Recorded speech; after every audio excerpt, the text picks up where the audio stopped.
House parents are kind of the heart and soul of what Palmer Home does.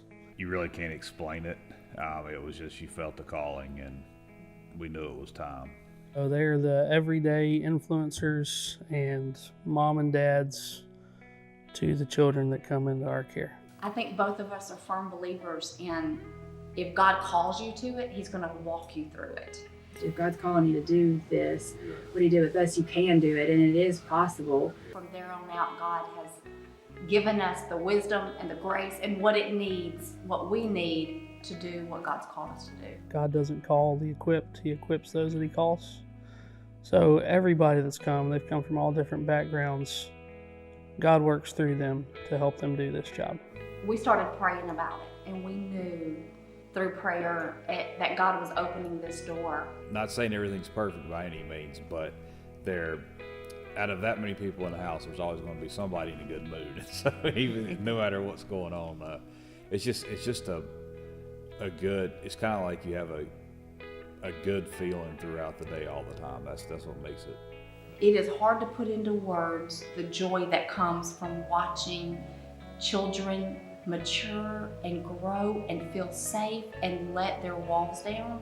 We were going to church one morning, there's craziness trying to get ready, and all of a sudden you get in there and you listen to worship music at the church, and a song's played that everybody knows, and all the children are singing, and I look back and you see just a little 7-year-old just singing his guts out. If Palmer Home hadn't stepped in and God hadn't placed him here, he would never have that opportunity to sing to the King of Kings and the Lord of Lords. And there's no way he could experience that, whether he was here a year, 3 months, he got to experience that beautiful moment of just being able to worship. And when they leave, they're on the path to college and family and Christ.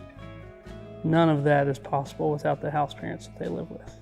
You have to trust that you're doing what God wants you to do, and it's really not a situation like Love and Let Go, because even though you may not physically be there with them, you'll always have that connection there, and you'll have that spiritual connection, and you'll also have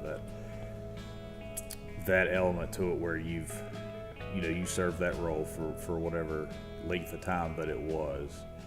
Pray and don't let fear stop what God wants to bless you with, which is sometimes the intangible. He's calling somebody.